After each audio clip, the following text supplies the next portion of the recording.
যে মানুষগুলো ছোটখাটো বিষয়ে খুব রেগে যায় তাদের ভিতরটা কেমন হয় জানেন? নাম্বার 1, এই মানুষগুলোর মনটা একদম পরিষ্কার থাকে। তারা যা বলে সবার সামনে বলে। তারা কখনো এমন হয় না যে পিছনে একটা বলবে সামনে আর এক রকম। নাম্বার 2, তারা যাকেই আপন ভেবে নেয় তাদেরকে নিজের চেয়ে বেশি খেয়াল রাখে। নাম্বার 3, তারা সব সময় কাছের মানুষদেরকে নিয়ে ভালো চিন্তা করে, তারপরেও কিছু মানুষ তাদেরকেই ক্ষতি করার চেষ্টা করে। নাম্বার 4, বেশি রাগী মানুষগুলো কাউকে ধোকা দেয় না, কিন্তু একটা জিনিস তারা খুব ঘৃণা করে, সেটা হচ্ছে মিথ্যা। এই মানুষগুলো একটা জিনিসই চায়, যা খুশি করো কিন্তু মিথ্যা বলো না। নাম্বার 5, রাগের মাথায় সে তাকেই উল্টাপাল্টা বলে যার জন্য সে জীবনটাই দিয়ে দিতে পারে। যে ছেলে কখনো সত্যিকারে ভালোবাসেনি একমাত্র সেই বলে একটা গেলে আর একটা আসবে। আর যে ছেলে সত্যিকারে ভালোবাসে সেই একমাত্র জানে শখের মানুষটা বেইমানি করে অন্য কারোর হয়ে গেলে দ্বিতীয়বার ভালোবাসার জন্য বিশ্বাসটা আর জন্ম নেয় না। যাদের মন নরম মানুষ মনে করে সে বোকা, কিন্তু সত্য হচ্ছে নরম মনের মানুষগুলো বোকা হয় না।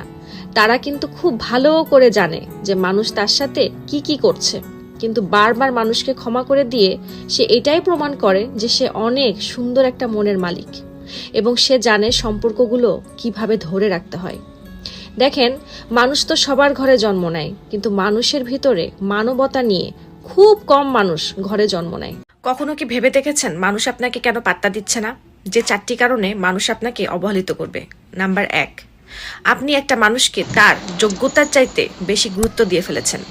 নাম্বার 2, একবার ডাকার সাথে সাথে আপনি দৌড়ে চলে যাচ্ছেন, এতে করে আপনার মূল্য দিন দিন কমে যাচ্ছে। নাম্বার 3, আপনি যখন কথা বলেন তখন অতিরিক্ত মন খুলে কথা বলেন।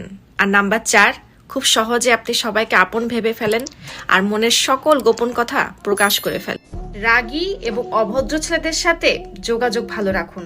আপনি যদি মনে করেন রাগী এবং অভদ্র ছেলেরা সবচেয়ে বেশি টক্সিক এবং খারাপ, তাহলে একজন নরম সুরের মিষ্টভাষী ম্যানিপুলেটরের সাথে দেখা না হওয়া পর্যন্ত অপেক্ষা করুন। কারণ আপনার খারাপ সময়ে কাউকে পাশে না পাইলেও ওই খারাপ রাগী অভদ্র ছেলেদেরকে সবার আগে পাশে পাবেন। স্বামী প্রবাসে থাকলেও স্বামীর জন্য পাঞ্জাবি কিনে দেখাবেন, যেন সে অনুভব করে সে 1000 মাইল দূরে থেকেও আপনার সাথেই আছে। প্রবাসেও ঈদ হয়, কিন্তু ঈদের আনন্দটা থাকে না। নতুন জামা কেনার সাধ্য থাকে, কিন্তু সেই স্বাদ আহ্লাদটা আর থাকে না।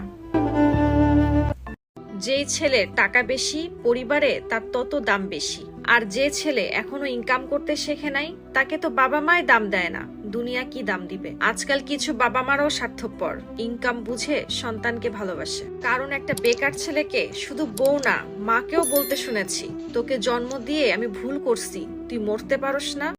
যে স্ত্রী একটু ঝগড়া হলে স্বামীকে ডিভোর্সের কথা শোনায়, সেসব স্ত্রীকে বলছি ডিভোর্স নেওয়ার আগে একদিন অন্তত 1 ঘন্টা একজন বিধবা নারীর সাথে সময় কাটিয়ে দেখুন যে এই সমাজে স্বামীবিহীন নারীরা কত অসহায় থাকে।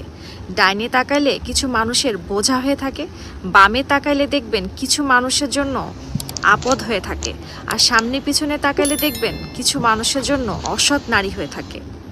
এই জন্য স্বামীবিহীন হওয়ার আগে একটা কথা মনে রাখবেন, ছাদ ছাড়া যেমন ঘর হয় না, ঠিক স্বামী ছাড়া একটা নারী এই সমাজে কোনো মূল্য হয় না।